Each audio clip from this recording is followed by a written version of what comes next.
FCI ଏଇ କିଛି ଦିନ ହେଲା ଚାଉଳ ଉଠାଣରେ ଟିକେ ଢିଲା କରିଛି।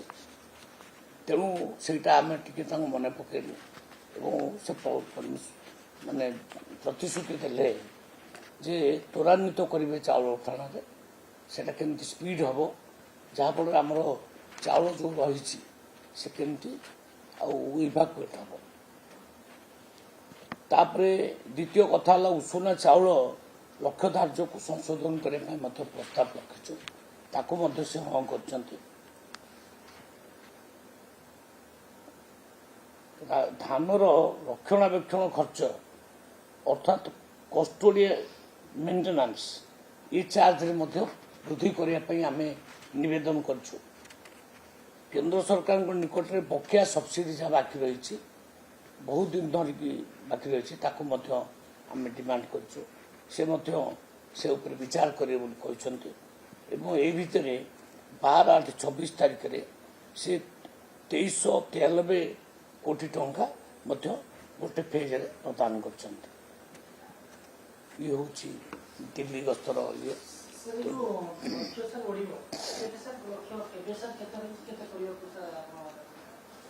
କେଉଁ ଲକ୍ଷ୍ୟ? ଉଷୁନା ଧାନ ସେ ତ ମନା କରୁଛନ୍ତି, ଉଷୁନା ଧାନ ମାନେ ନେବେ ନାହିଁ, ର ରାଇସ୍ କେବଳ ତାଙ୍କୁ ଦରକାର।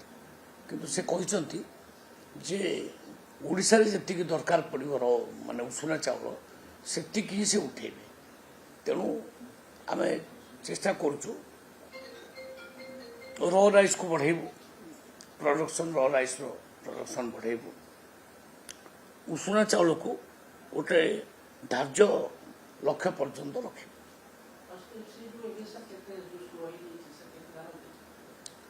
ଚାଉଳ ବହୁତ କମ୍ ଉଠିଛି, ଏହି ସମୟରେ ଉଠିବା କଥା 18.5 ଲକ୍ଷ ମେଟ୍ରିକ୍ ଟନ୍, କିନ୍ତୁ ଉଠିଛି ମାତ୍ର 6 ଲକ୍ଷ ମେଟ୍ରିକ୍ ଟନ୍।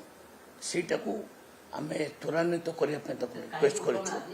ନାଇଁ, ସେ ଜାଗା ନାହିଁ, ବହୁତ ସଫିସିଏଣ୍ଟ ଚାଉଳ କେନ୍ଦ୍ରରେ ରହିଯାଇଛି। ଆଉ ଆମର ବି ଗୋଦାମ ଟିକେ ସର୍ଟ ଅଛି, ତେଣୁ ଗୋଦାମ କେମିତି ତୁରନ୍ତ ତିଆରି ହେବ ଆମେ ସେ ଲକ୍ଷ୍ୟରେ ଲାଗିଛୁ।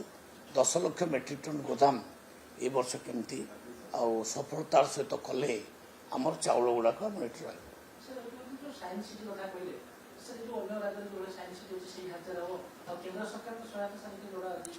କେନ୍ଦ୍ର ସରକାର ସହାୟତା ଯୋଗାଇବେ, ଆଉ ଆମେ ଲ୍ୟାଣ୍ଡ ଦେବୁ ଏବଂ ଆମେ ମଧ୍ୟ କିଛି ଅର୍ଥ ବ୍ୟବସ୍ଥା କରିବୁ, କିନ୍ତୁ ଆମେ ଯେଉଁଟା କରିବୁ ଅତ୍ୟାଧୁନିକ ମଡେଲରେ କରିବୁ।